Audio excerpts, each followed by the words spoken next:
Today's Lesson 13, Following the Footsteps.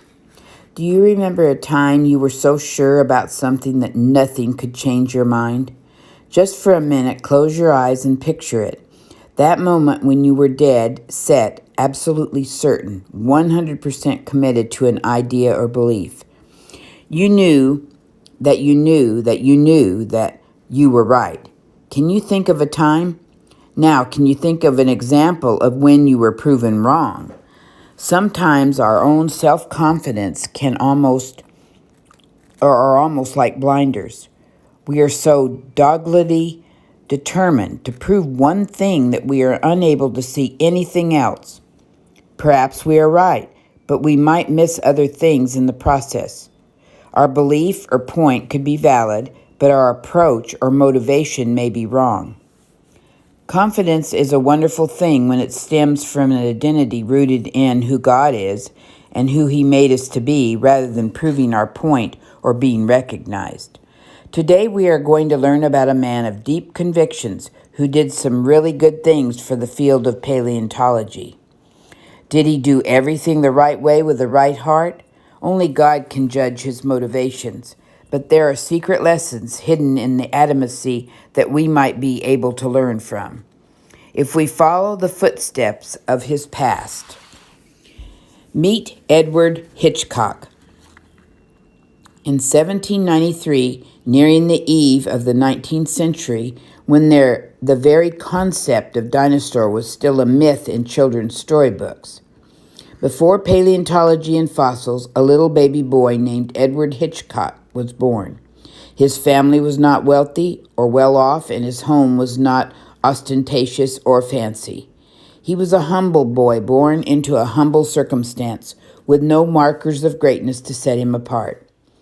His uncle, who was interested in science, mentored him as a young boy. His deeply religious family instilled in him an unshakable faith that carried him into adulthood. As a young adult, he went to Yale University, where he studied theology and became an ordained minister. He was a man of many convictions. He was against slavery and spoke strongly and openly about the things he believed. Hitchcock was not an especially healthy individual. He suffered from poor eyesight, stress, and anxiety about his health. He left his congregation and became a teacher at Amherst College. When he was about 30 years old, a colleague and friend went to study some footprints and asked Hitchcock to consult on them. The story goes that Hitchcock wasn't particularly interested, but his friend, Dr. James Dean, was persistent, and Hitchcock eventually went to see for himself. As soon as he saw them, he understood what all the fuss was about. Unfortunately, in his eagerness to launch the study further and seek truth, he had some blinders on and missed some things. Though his friend had been the one to convince him to look at the tracks in the first place, Hitchcock claimed the credit for the find, and their relationship was lost. Who could have guessed that a minister from a small town who took a teaching position would end up pioneering an entirely new field of science? His interest in footprints grew, and he was known to spend a lot of time studying and relating the Bible to the discoveries that were being made all around him as dinosaurs emerged on the world stage.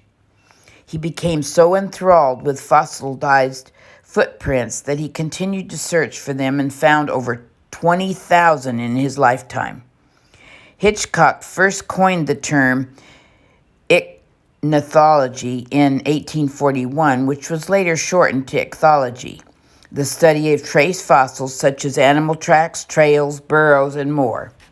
Considered by some to be the father of ichthyology, his work the studies of animals from long ago made leaps for the field of paleontology as a whole. Did you know that dinosaur tracks are called ichthys, which is the Greek word for footprint? They are all types of trace fossils, the bits of clues that are left behind, such as tail drag marks, etc. Ichthys are named and identified just like dinosaurs. So if you were an ichthyologist, you might be able to identify and publish a new track and establish your name in the history books. Hitchcock began to publish his findings about trace fossils that he believed were from the prehistoric birds. His theory wasn't popular at the time because the early pictures of dinosaurs depicted large lizards who walked on 4 legs. The tracks, or trail of footprints, that Hitchcock found showed only 3 toes. They also moved in pairs, which suggested a biped, an animal that had 2 legs like a bird. It turns out that pushing against what is commonly accepted doesn't make you popular, both today and in the 19th century. Hitchcock was largely dismissed, as his ideas didn't fit the current view of evolution or creation. However, he remained absolutely certain that these tracks belonged to a prehistoric bird. In the end, he probably wasn't right, as these original tracks are now thought to be from a theropod, but his determination led him to pursue a new field, and he is recognized for his contribution to this day. Following the tracks. Ichthyology is not as easy as it might sound. While dinosaur fossils have been distinct shapes, sizes, and features, dino tracks are not always possible to identify. Scientists are usually able to tell what type of dinosaur made the track, but they might not know the exact species. Just like a detective, they put together the evidence they find in a region. For example, they might look at what dinosaur fossils have been found nearby, the weight or depth of an impression, which gives clue as to the size or weight, and the trace markings left behind, such as from a tail. Then they use those things to help them make an educated guess. While ichthyology brings a lot of questions to the table, it also provides a whole lot of answers for paleontology. When these two scientists work together, they are able to tell a bigger story about the behaviors of these incredible animals that once lived. Did they travel in herds or wander alone? Were they quick or slow-moving? Did they walk on 2 legs or 4? Did they nest together or spread apart?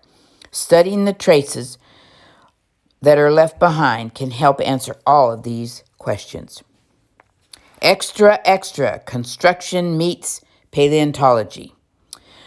When Edward McCarthy revved his machine engine, he probably thought it was just another day on the job. With a hot cup of coffee in his hand, his hard hat on, he forged onward, intending on helping to do the groundwork for the new state building in Rocky Hill, Connecticut. However, all of that changed when his blade lifted a giant piece of sandstone. Flipping it over, McCarthy saw some markings and turned off his engine to get a closer look. Strange 3-toed prints were pressed into the stone, and McCarthy was puzzled as to what they could be.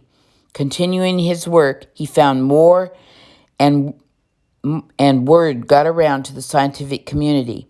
When the prints were identified as belonging to dinosaurs, work on the state building stopped, and the site was converted to a protected state park instead. Dinosaur State Park now has many exhibits and continues to be a place for hunting dino tracks to this day. The Bible tells us to seek, and we will find. When we are so fixed on one answer, sometimes we can fall into the trap of thinking we know everything already or have nothing else to learn. True humility is when we understand that we can never know everything. We remain open to new ideas and constant seeking new understanding from the only one who has not only knowledge but the wisdom in how to apply it. Edward Hitchcock got a lot of things right. He worked hard. He stood by his convictions even when no one else believed in him. He had a lasting impact on the way he studied dinosaurs. He believed that God was the creator of the world, and he preached the gospel. Along the way, like all of us, he made some mistakes too. What lessons can we learn from the footsteps of his past? Does the end truly justify the means? Discuss it as a family, and you decide. Apologetics Corner. We have learned about the historical, prophetic, and archaeologist evidence of God's Word. Throughout this unit, we have also been learning about sources. What is trustworthy versus what is not?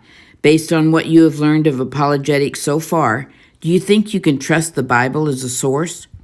How can that change your worldview or the way you look at things with the validity of the Bible is no longer a question?